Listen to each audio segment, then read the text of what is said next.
Welcome to the first in a series of 5 short online presentations to help your third sector organisation be ready to make a strong case for support and make better applications for funding.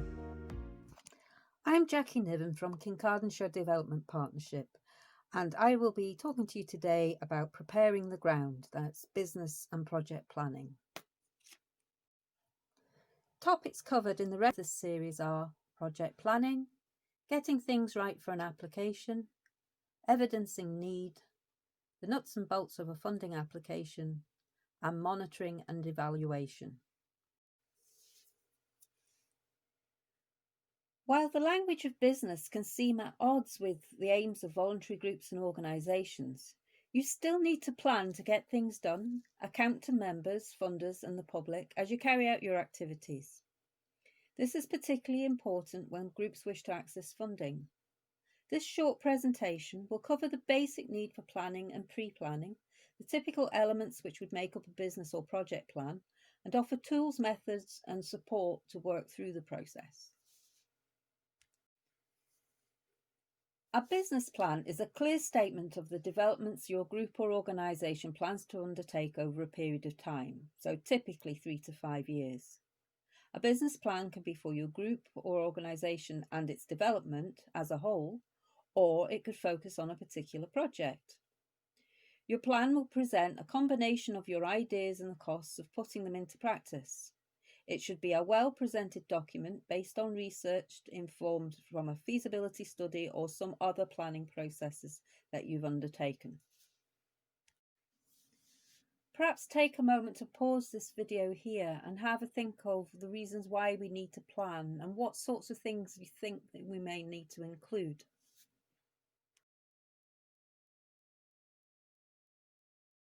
Here are just a few reasons why you might need a business or project plan.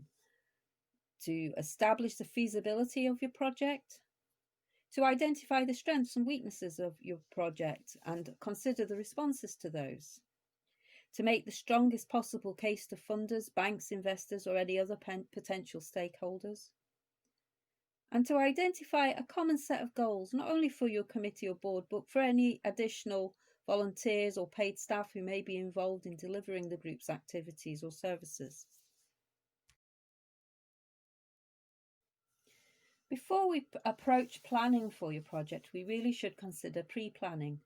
This Venn diagram lays out how your project needs to overlap with these 3 key elements, being the community demand, what resources are available, and needs identified by experts or the local authority. If your project can align with these, there's a better chance that it will be successful. Perhaps pause the video here and consider some pre-planning. So what ideas and opportunities are there in your area? And what do you know about your community? So what's its size, its history, its geography? What assets are there? Any previous projects? And what are the challenges, the barriers, the problems?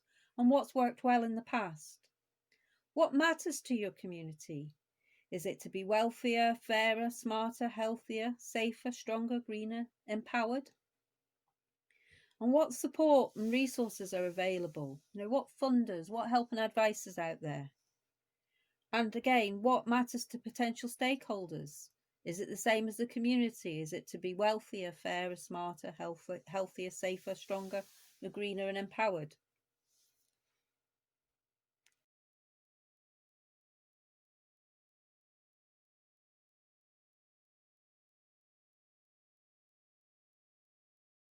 It's a good idea to pre-plan your project.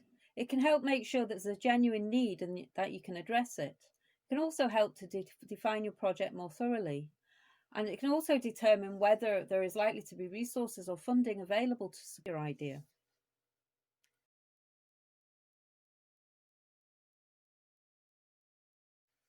There are a variety of planning tools and methods available to help you work through the process of planning your project. Are you familiar with any planning tools or processes? And can you list them?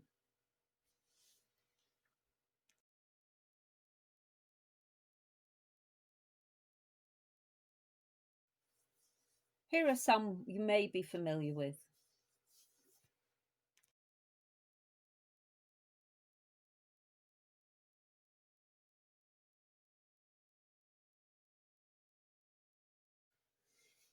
Here we have a couple of examples of planning process frameworks that you may have used or may use in the future. The first one being what is known as the LEAP, which is learning, evaluation and planning. This has a sort of circular process that once identifying the need and what the outcomes are and how you would measure them, it then looks at the process and how you monitor and evaluate, and it's around sort of continual development. The second is the logic model, very similar headings, your inputs, activities, and outputs, but it also looks at how you can measure short-term and long-term outcomes. And they're both very useful tools for really sort of drilling down what activities and what resources you need to actually deliver a project.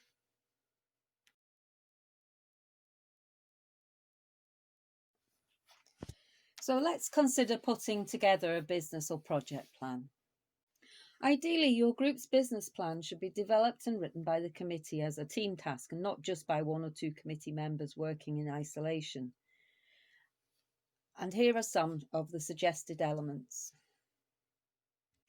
Your plan would normally start with an executive summary. Now, this should be a brief overview of the main points of your plan, and you'll need to have written the rest of the plan before you even think about pulling this summary together.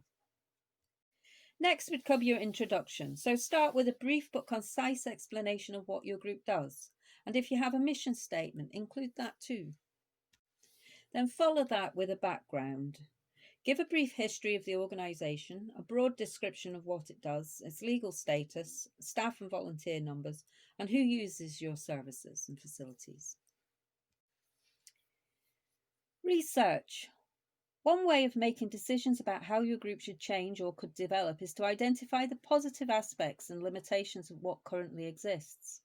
Get the committee together as a team to carry out a review of the group's strengths and weaknesses and identify potential opportunities and threats. And we saw earlier the SWOT analysis. Prior to drawing up your business plan or project, you may need to carry out a feasibility study and include the findings in your plan. To draw up a plan of action or strategy, you'll find it helpful to set aims and objectives. Think about what you want to achieve in the long term. What are the changes you hope to make as a result of your project? And these will be your aims. Prioritize the aims of your group and decide on the specific tasks and the time period for achieving each one. On the way to achieving your aims, what will be your goals or objectives? What can reasonably be achieved within the timescale of your project, and what resources will you have available? Make sure that your list of objectives are specific, measurable, achievable, realistic, and timely, or in other words, SMART. Set yourself realistic targets. For example, these might be specific numbers of events held in a community hall, or the number of passengers on your community bus on a weekly, monthly, or annual basis. The things that you do to achieve your aims and objectives will be your outputs. Now, what's the wider context of your project? And how does your group's development or project fit in with the bigger picture? This might be within your local community or wider, depending on your group or project. Are you filling a void or complementing the work of other groups? Also consider, what is the demand? What particular needs will be met by your project and the range of user groups benefiting from it?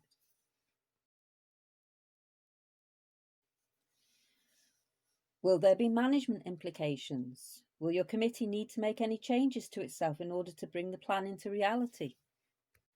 And resources, staff, volunteers, equipment, buildings. Allocate tasks and decisions to people. Allocate funds and other resources available to you. And budget. You'll need to identify all the costs associated with your plan. How will you cover these costs? Your plan should really include the breakdown of all income and expenditure with an indication of cash flow. If the plan is for 3 to 5 years, you will need to project the costs over this period. If you have a proven track record, then include this. Can you demonstrate that your group has the capacity to deliver your plan? Has your group got a track record for effective management? And does the committee include people with suitable skills? And you'll need to outline how your committee will measure progress, so include some monitoring and evaluation. And finally, include detailed deadlines. Outline the dates and times for achieving short, medium, and long-term plans. Decide which tasks are most urgent and most important, and which are less urgent and important. Assess the order in which they'll have to be completed and insert a deadline for achieving the tasks.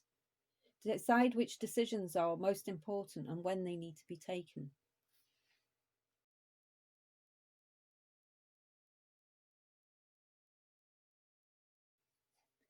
In summary, business or project planning is important when it comes to growing your group.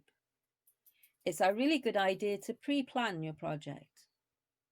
And the process doesn't have to be onerous. And there is help, support, and guidance out there. I hope you found this helpful and thank you for listening. If your group or organisation would like to develop a business or project plan, help is available through your local rural partnership, the third sector interface, and also at Aberdeenshire Council with their business development executives.